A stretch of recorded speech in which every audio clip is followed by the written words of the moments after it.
está obteniendo lucro monetario, ¿verdad? Y eso no se puede catalogar como el trabajo doméstico.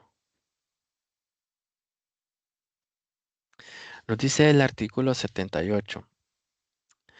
Salvo pacto en contrario, la retribución y los trabajadores del servicio doméstico comprenden, además del salario convenido, el suministro de alimentación y habitación.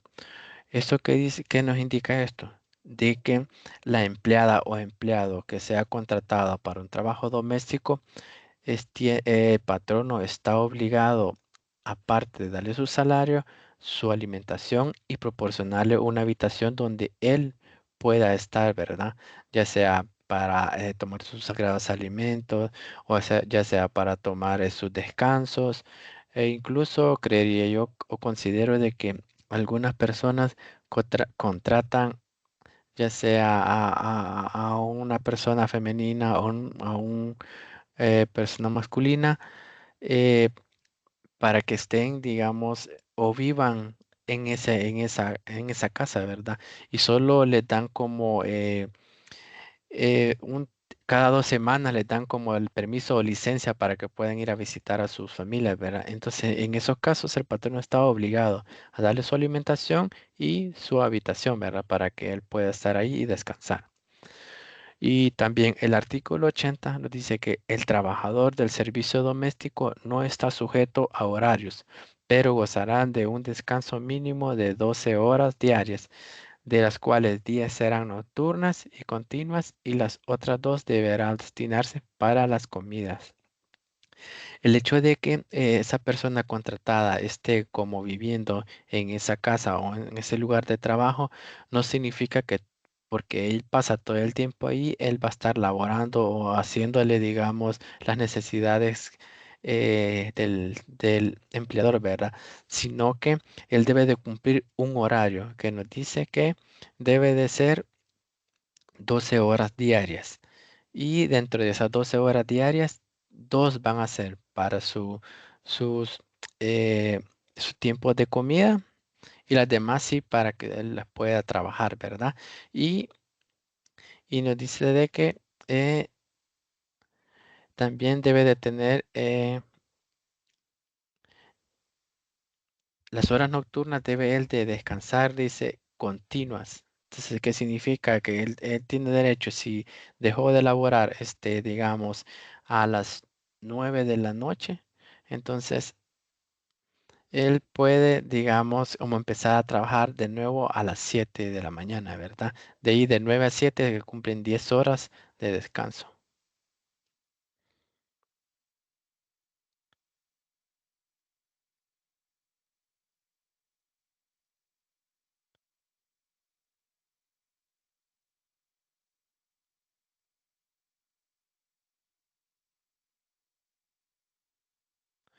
Vaya, el artículo 81 nos establece que el trabajador de servicio doméstico está obligado a presentar sus servicios en los días de asueto, siempre que así, siempre que así se lo pida el patrono.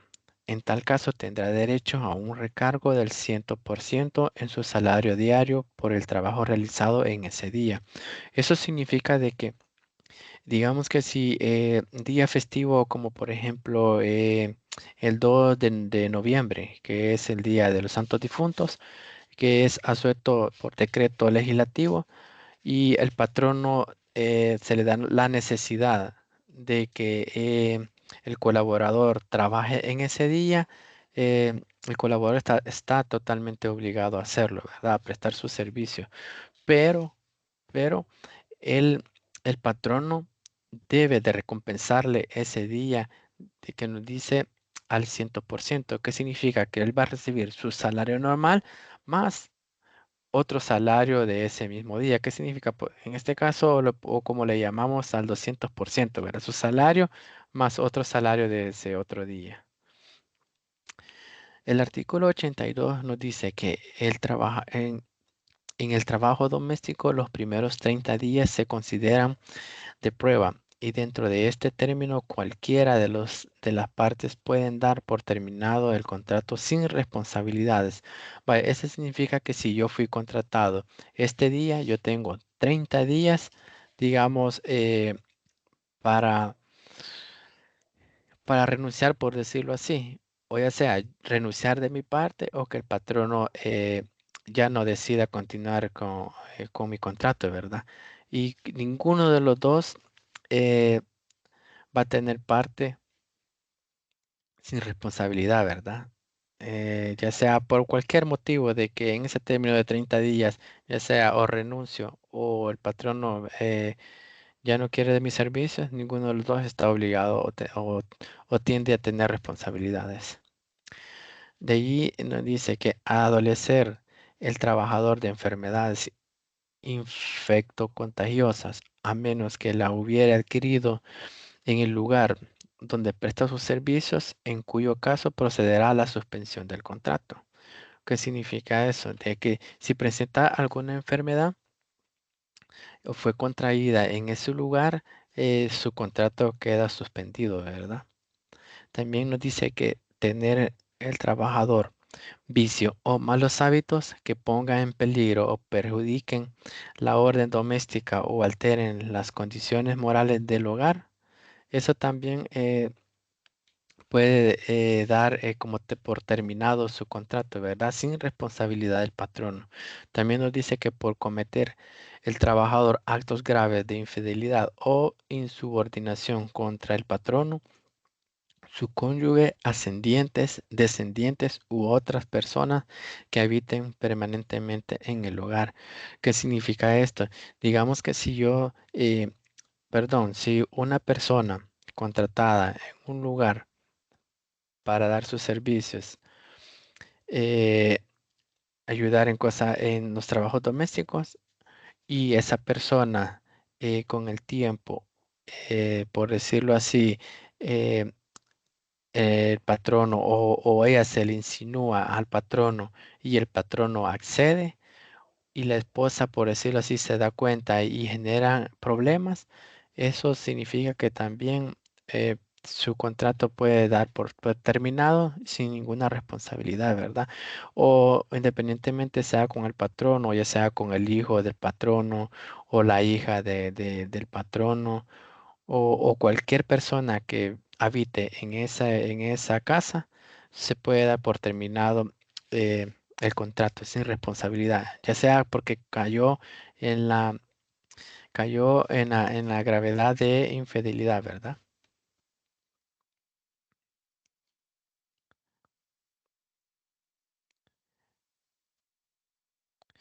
Y aquí tenemos, acá tenemos el capítulo 4 que nos indica que régimen del trabajo agropecuario. El artículo 84. El presente capítulo regula las relaciones del trabajo que tiene lugar en el campo, en labores propias de la agricultura y ganadería, y además íntimamente relacionadas con estas.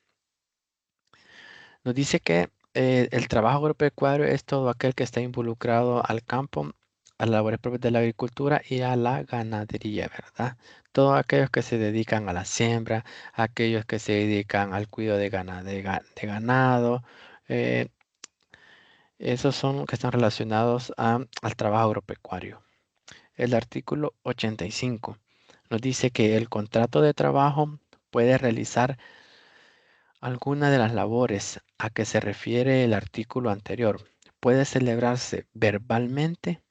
Si así fuere, el patrono está obligado a extender cada 15 días a petición del trabajador una constancia escrita en papel común y firmada por aquel en la cual se exprese el nombre y apellido de ambos, el tiempo de servicio, el salario percibido en en la última quincena y el lugar y fecha de expedición del documento. Este artículo nos dice de que eh, el patrono tiene que entregar algún comprobante al empleado, ¿verdad? que cada 15 días. Y dice que el contrato puede ser verbal, sin necesidad de firmar algún documento. También el artículo 86 nos dice que los trabajadores del campo pueden ser permanentes o temporales. ¿Qué significa eso? Que yo puedo llegar a un acuerdo con el patrono o el patrono me puede a mí contratar ya sea indefinidamente o temporalmente, ya sea para realizar eh, algún trabajo que esté relacionado con la, ya sea agricultura o la ganadería, ¿verdad? Digamos que puedo llegar a un acuerdo de un trabajo temporal, ya sea para cubrir, no sé, alguna incapacidad de algún empleado o, o colaborador que esté con contrato indefinido o, o para tal vez en el caso de que cuando se llega la cosecha que ya llegó a su punto y es necesario, digamos, cortar toda esa cosecha y no alcanzan hacerlo con los trabajadores que tienen eh, actualmente, podría yo contratar a una persona temporalmente mientras termino, digamos, de recolectar mi siembra, ¿verdad? Y también tenemos el artículo 88 que nos dice que cuando los trabajadores temporales adquieren la calidad de permanentes, gozarán de todos los derechos inherentes a tal calidad, como si ésta hubiera sido adquirida desde un comienzo de la relación de trabajo. Esto nos indica de que digamos que yo como empleado indefinido, mi patrono nos tiene, por decirlo así, que cada quincena él nos provee, por decirlo así, aparte de nuestro salario, nos da un incentivo extra. Significa que si yo soy un empleado temporal, y paso a ser contratado como empleado permanente, en automático es, tengo el derecho yo también de ese beneficio, ¿verdad? O si el empleado, digamos, nos da también, perdón, si el patrono también le provee al empleado, por decirlo así, granos básicos y su salario, entonces también esa persona tiene derecho de ese beneficio.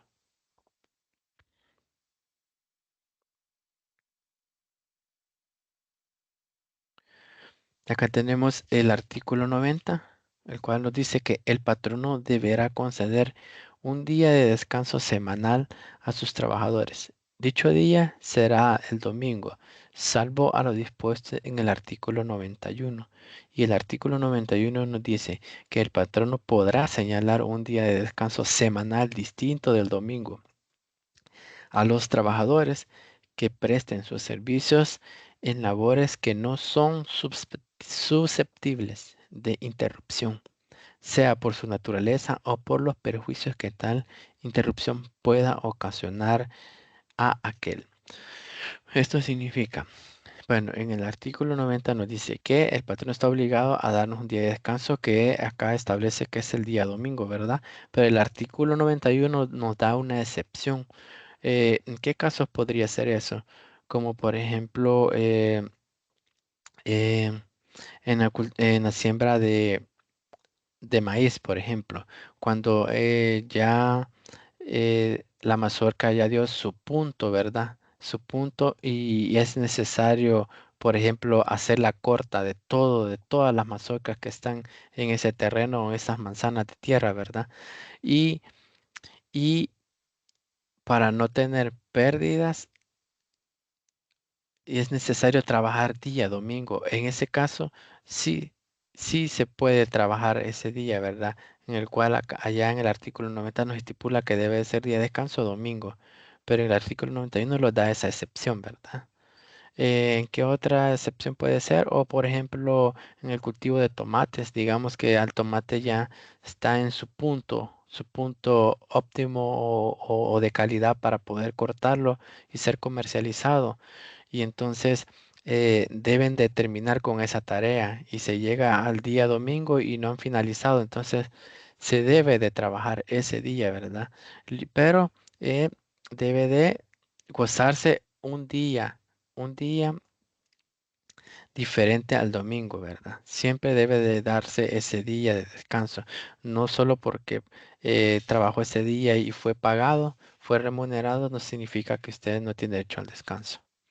De acá el artículo